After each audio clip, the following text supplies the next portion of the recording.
Today on the St. Petersburg Times High School Sports Extra, we'll take you out to week 1 of the Bay Area's high school football action as teams strap on the chin straps and start playing for keeps. You'll see the recipient of the St. Petersburg Times All-Sports Championship for the 96-97 school year. You'll also meet some extraordinary athletes and get a closer look at one of the area's highest-rated football prospects who has overcome quite a lot since the end of last year's season. All this and more coming up on the St. Petersburg Times High School Sports Extra!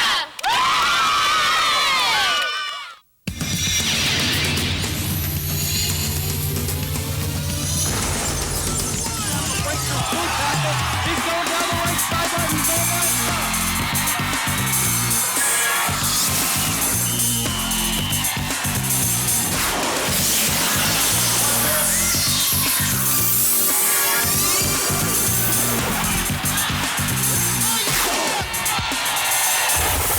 The St. Petersburg Times Sports Extra. The St. Petersburg Times High School Sports Extra is brought to you by Bonner Brothers Fine Home Furnishings and Design. Hello everyone, I'm Todd Callis, and we welcome you to the very first edition of the St. Petersburg Times High School Sports Extra. We'll be here every Sunday morning at 10:30 as we embark on a 30-week journey bringing you the most extensive high school sports coverage in the area. Football, swimming, volleyball, and cross country will be the focus in the fall. And in addition to team coverage, we will spotlight extraordinary individual performances and bring you a student-athlete feature each week. Our very first student-athlete feature centers around one of the most talented football players in the Bay Area. He's Jefferson quarterback Donald Caldwell, entering his senior year, faced with a challenge that cannot be outrun or passed over. Rich Hollenberg has his story.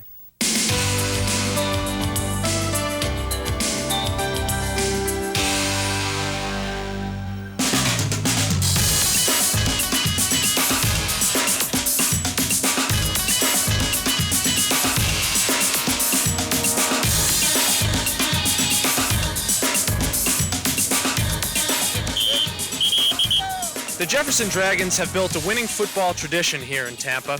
Touching this rock every time they step onto their home field has been part of that tradition for nearly 15 years now. And in recent years, no one's done more to keep the Dragons' winning ways alive than Donald Caldwell.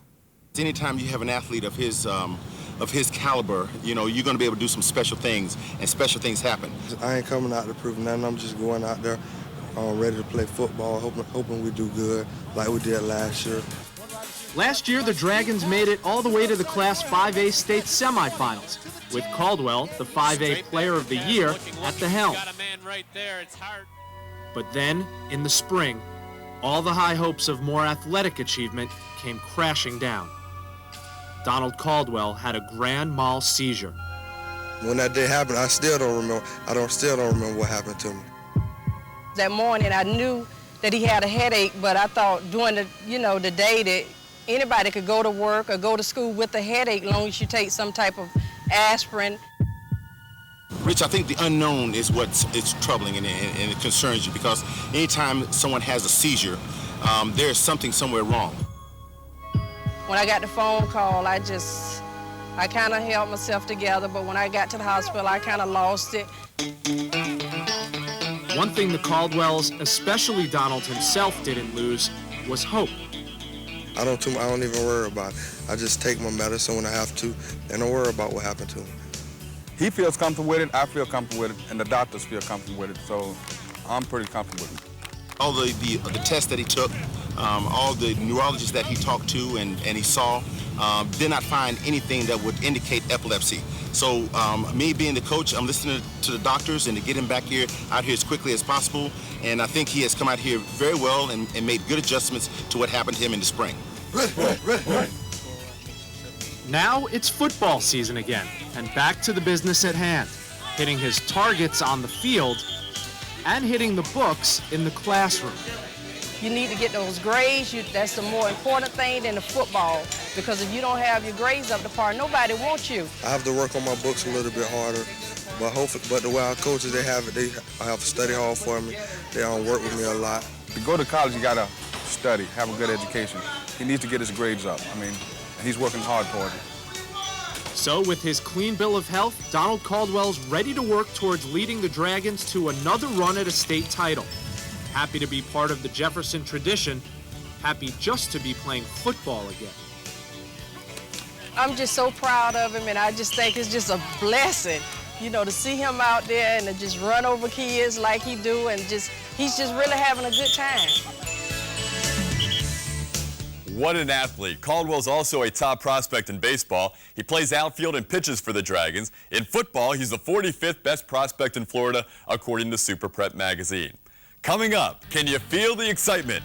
Week 1, heartbeats pumping, helmets thumping. Highlights from the opening games coming your way next. And later on, we'll introduce you to an extraordinary female athlete. Stay with us. Welcome back to the show. It's finally here. Fall means the start of a brand new season of football. Talk about an adrenaline rush. The first Friday night, under the lights, nerves, anxiety, uncertainty. Let's take you to Hillsborough, Pinellas, and Pasco counties for all your gridiron action. A beautiful night at Blake's James Williams Stadium as football returns to Blake High School after a 26-year absence.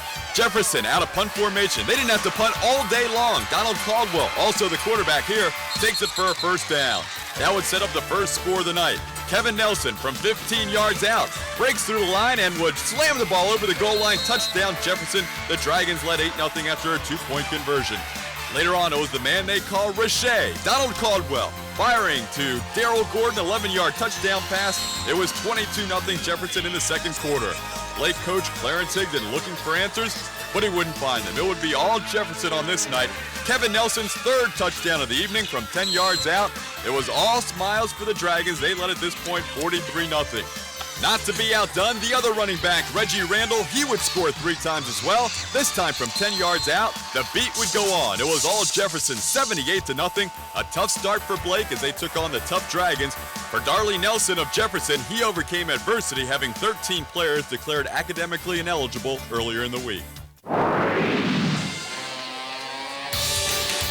We take you to W.F. Edwards Stadium, where the Pasco Pirates were hosting the River Ridge Royal Knights. First quarter action, Frank Craig pitches to Norman Graham. He would take it in almost untouched for the touchdown from 15 yards, 6-0 Pasco. Back comes River Ridge. The quarterback, Andy Schmitz, would find Frank Temple at the 50-yard line, breaks a tackle at the 40, and he would be gone. All the way into the end zone for a touchdown. The Royal Knights led 7-6 with the extra point. Pasco coming back, though, from the 3-yard line. Ron Croson muscles into the end zone, and Pasco regains the lead 13-7. But River Ridge would come right back from their own 20-yard line. Schmitz once again, the long pass. Dean Wirtz, he's open down the right sideline. He'll go all the way in. 80-yard touchdown pass connection. The PAT was no good. We went to halftime all tied at 13. In the second half, it would be Pasco's freshman Breon Davis who would turn the tide. Here, hauling in a 21-yard touchdown pass from Frank Craig. Again, Craig over the outstretched arms of Josh Allwood to Breon Davis for another touchdown, and Breon would bring it on one more time from 5 yards out, this time a touchdown run. Pasco would win 34-19 as Breon Davis was the star in the second half, giving Ricky Thomas, the second-year head coach, a little bit of a shower afterwards. They were dancing in Dade City, gearing up for their game next week in Zephyr Hills. Should be a huge crowd out there for the Zephyr Hills Pasco game. Clearwater Central Catholic fired up after last year's playoff berth, hosting Rob Jenkins and a new program at Palm Harbor University. Remember, these guys are all sophomores and juniors playing in their very first varsity game. Here, the sophomore quarterback Greg Johnson would fumble, recovered by Clearwater Central Catholic's John Boney. This would lead to a 1-yard touchdown run by star Brian Riley, the first of his 2 on the night, and the Marauders led at this point by the score of 7-0. Did it make any difference if we were in the pro-rate tight as far as like ISO 7? Jenkins, who also started the program at Eastlake, had to be encouraged by his Hurricanes performance. Here, they almost get in the end zone. Larry Goodbread goes all the way down the sidelines before he's finally tripped up. They would not score on this night, but it would be Brian Riley, again the star for Clearwater Central Catholic. Riley would end up with 151 yards, despite the fact that Palm Harbor was keying on him. And that had to make CCC coach John Davis happy on the sideline. With the score 7-0, Chris Picklow, the quarterback, would keep himself, break a tackle, find some room on the left side. He would go all the way in from 25 yards out. 14-0 CCC at this point. And it was Riley once again. Watch number 40, you'll see him do this all year long. He goes in for his second touchdown of the night. 20-0 at that point. That would be the final score as the Marauders defeat Palm Harbor in their very first varsity game. Riley has now scored 186 career points for the Marauders, and for the Hurricanes, Gary Williams was the star defensively. Friday night at 7 o'clock, everyone was undefeated. That's no longer the case. For more Week 1 winners and losers, let's take a look at the St. Petersburg Times High School scoreboard. Armwood pounds Wharton, the Wildcats playing their very first varsity game. Gaither over Bloomingdale as the Cowboys go to 1-0. The Eagles win against Chamberlain. The big upset of the day. Last year's state finalists, the Hillsborough Terriers, lose to Durant. Cougars coach Jim Wilt says it's the biggest win in school history. Durant 8-7. Jesuit over Bowles. It was late though, the Falcons shutting out East Bay. Plant City Raiders strong in their first week against King. The Crusaders get 9 points all defensively as they defeat Cape Coral. Zephyr Hill strong against Ridgewood. A lot of flags in the Gulf victory against Hudson. Tampa Bay Tech wins with 39.5 seconds left as Chandler Long hits Jesse Jackson for the game-winning touchdown. The Crystal River Pirates are 1-0 for Earl Bramlett. Hernando almost blows a 21-0 lead but holds on against Citrus. They couldn't start the game in Springstead. The lights wouldn't go on. They finally got it going at 8:34 and went overtime when the Eagles won it 16-13. And South Sumter defeats Dunellon. Still ahead on the show, our Mata Brothers Big Game featuring Tarpon Springs and St. Pete. Scores from Pinellas games and a look back at last year's St. Petersburg Times All-Sports Champions. I'll give you a hint. They're a Class 3A school. Welcome back. Every week we will bring you our Mata Brothers Big Game, our game of the week. This week we feature 2 Pinellas teams. From the north end, Tarpon Springs, rolling buses down US 19 to take on the St. Petersburg Green Devils. Let's go to St. Pete's Stewart Field.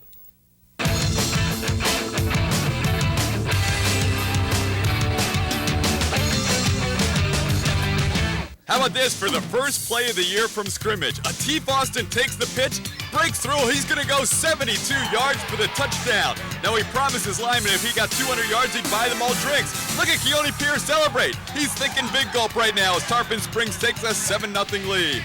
Then, even with Atif Austin on the sideline, backup Steve Harris would fill in admirably. Carey gets a big gain up the middle. That would set up this 29-yard field goal by Nick Palazzo. Tarpon led 10-0 in St. Petersburg. Then, on the ensuing kickoff, the return and the hit by Christian Coulias would cause a fumble. Justin Lamb picks it up for the Spongers, and they were heading for another score. This time it will be the quarterback, Terrell White. Watch him get hit as he throws. He'll find a wide-open DeVell Taylor in the end zone for another touchdown. Tarpon Springs would lead 16-0 at this point. Tough night for St. Pete, but they would get some highlights from Jamonte Robinson. Here, one of his 3 sacks on the evening. Atif Austin not only did it on the ground, he did it through the air. Here on this reception from Terrell White, and he would take it down for yet another Spongers score. But with Austin on the sideline, still not 100% from the groin pull, it would be the backup Steve Harris going in from 6 yards out to end the first half scoring.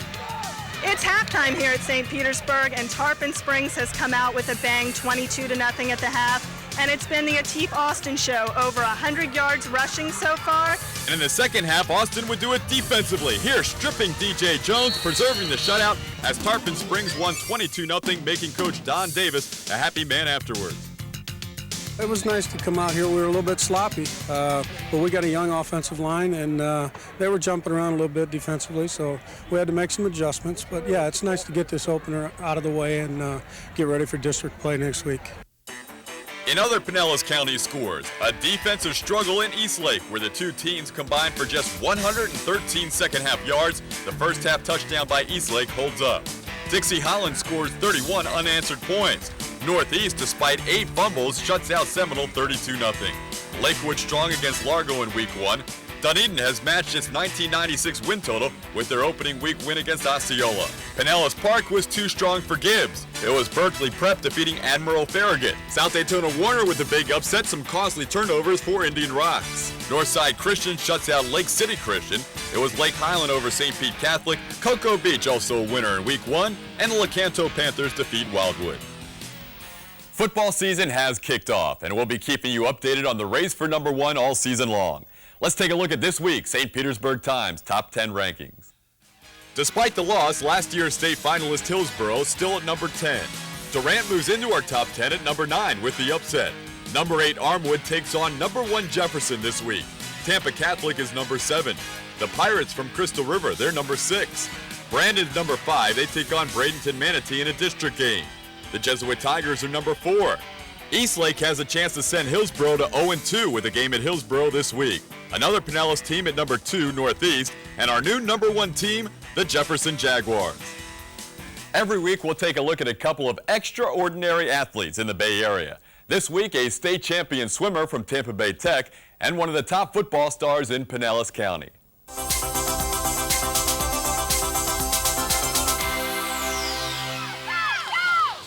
Our girls' extraordinary athlete of the week is Tampa Bay Tech's Maritza Correa.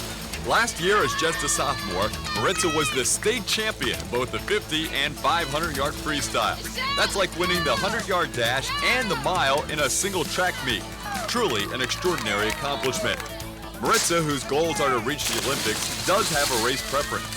I like the 50 freestyle a lot better because it's shorter and I can go real fast for a short time and just go all out instead of having to keep a pace and keep that for a really long race. She also has an Olympian 3.9 grade point average and high expectations in the classroom. I really want to go for the 2000 Olympics right now, and I'm training real hard for that, and I also want to keep my college career going. I'm studying to be a pediatrician. Maritza also swims for BSCC Blue Wave in the off-season, and we wish her luck and hope to see her in the Olympic pool in 3 years. Our male extraordinary athlete is Atif Austin from Tarpon Springs, who is anticipating another big year after a 1,000-yard season as a junior. A leader on the field, Austin has been a captain since his sophomore year. Just last week, Austin wasn't sure if he could play due to a groin injury, but he eliminated any doubts on the first play of the season. Well, I think I got that play because I haven't been practicing for 3 weeks, and then this just all built up inside of me. I wanted to get out there so bad. When I got the ball, I was ready to go. So, Austin, a senior, carries a 3.12 GPA and has provided a unique incentive for his offensive linemen this year. Well, I told the lineman if I get 200 yards, I would buy them drinks, so I'd take them out or treat them to whatever they want, in a reasonable price. So they almost had it tonight. We expect Atif to be buying real soon. Congratulations to this week's extraordinary athletes. Coming up on the St. Petersburg Times High School Sports Extra, we'll take a look at some sensational plays of the week, and we'll preview upcoming items in this week's St. Petersburg Times. Welcome back. For the past 9 years, the St. Petersburg Times has been awarding their all-sports champions to the top local high school in all 20 athletic events. Last year was a case of David slaying the Goliath as a school with an enrollment of just 644 students rose to the occasion. You have to CCC this story. First day of the rest of our lives, now let's make it count. 1, 2, 3, pride! It's called Marauder Pride. It's talked about. It's palpable. It's etched into the walls. It is real. The word that comes to mind is family, and it's like a family here. Real values, excellent coaching, excellent people who are coaching. The camaraderie is really great. Everyone comes to everyone else's games. When you walk in our gymnasium, you see all those state championship banners. It means a great deal to the entire school. The road to the all-sports championship began in the fall. When the football team had the phenomenal year they did, and the girls and cross-country team had the phenomenal year that they did, okay, then after the soccer season, I kind of felt, boy, we really got a shot at this thing. It was the first winning season here in 10 years. It was only the second time in school history, I think 34 years, that they've ever been in the playoffs, and the first time in over 20 years. Our boys and girls cross-country teams were both district champions, something that we haven't done in almost 16, 17 years, and both of them went on to state. Our girls swimming team also was representative at the state tournament, finishing 7th. So, and everything kind of just snowballed and picked up from there. It carried over to our winter sports program, which turned out to be our soccer teams as well as basketball and wrestling. Gosh, that was tremendous, primarily because both the boys and the girls made it to state. And would you believe we were in the same field for the state championship? So our parents and students could come together. We watched the boys, we watched the girls. And what was great is that everybody was there for everyone. So how does your school get one of these banners in your gymnasium? Pretty simple. State championship, 100 points. Second place in the state, 95 points. All the way to 16th place for 25 points. District champions get 10 points. District runners up 5 points. If you subscribe to the Times, 2 points. No, just kidding. And if your school has the most points of the 70 schools in the Times coverage area, what positive effect does that have on the kids? Anytime a school wins an award overall that cuts across a broad a range of events and topics, I think then that carries over into the school spirit and the pride in the school. I think you feel good. When you feel good, you do well, and I think that's a good thing, especially in the educational system. I think it meant a lot. It kind of brought our school together, like united us. The boys' soccer team was probably the biggest supporters of the girls' soccer team and vice versa. JV supports varsity, varsity supports JV, and that's exciting, and it just builds on itself. As athletic director, my primary concern is putting a good product on the field with the kids and good coaches and running a good, clean program. And then when you have an award like that presented by the St. Pete Times for the successes that you've been trying to put on the field and on the court all year, it's just a real uplifting feeling and something that I can take a lot of pride in myself.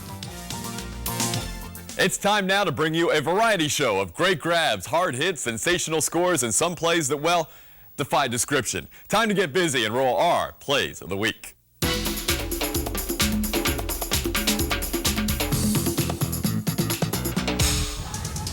Our candidates for Play of the Week include this special teams play. Watch Chris Troutman of River Ridge get nailed by Ulysses Larry of the Pasco Pirates. We take it to Clearwater Central Catholic, where quarterback Chris Picklo will find a hole, then scoot to the outside, go in from 25 yards out, and a Marauders touchdown. On we go to Blake High School, where Jefferson running back Kevin Nelson carries a defender in the end zone for a score. Terrell White of Tarpon Springs, with a defender around his ankles, finds DeVale Taylor in the back of the end zone, wide open touchdown. Back we go to Pasco, where River Ridge's Andy Schmitz hits a streaking Dean Wertz for an 80-yard touchdown, a River Ridge score to make the game 13-all. All those plays were good, but none would compare to number one, Atif Austin. First play of the game, first game of the year, 72-yard touchdown run. He is our first play of the week. Each show will provide you with a sneak preview of some upcoming stories in next week's St. Petersburg Times. On hand, inside the locker room, is Mike Foley, Vice President of Community Relations for the St. Petersburg Times. What do you have for us this week, Mike? Hey, Todd, we're loaded. Sports fans, isn't this a great time of the year? Be sure to pick up the St. Petersburg Times this week for some great stuff. Tomorrow, of course, full coverage of the National Football League, especially today's big game in Detroit with the Bucks and the Lions. How about them Bucks? And if you like football, who doesn't? All week full coverage, college, pro, and of course, high school football. Every Friday morning, a special time sports page previewing all the big games. And there's more. We're all over the U.S. Open tennis finals, and believe it, the Tampa Bay Lightning opens training camp later this week. And that's just part of the story. Everyday news, features, entertainment, commentary, color comics, and more. Check out this week's St. Petersburg Times, Florida's best newspaper. Thank you, Mike. That'll do it for our first edition of the show. If you have neighbors, friends, or family members involved in high school athletics, tell them this is the place to be every Sunday morning at 10:30 for the next 29 weeks right here on Fox 13. Hey, if you have a story idea that might work for this show, call or fax us at these numbers.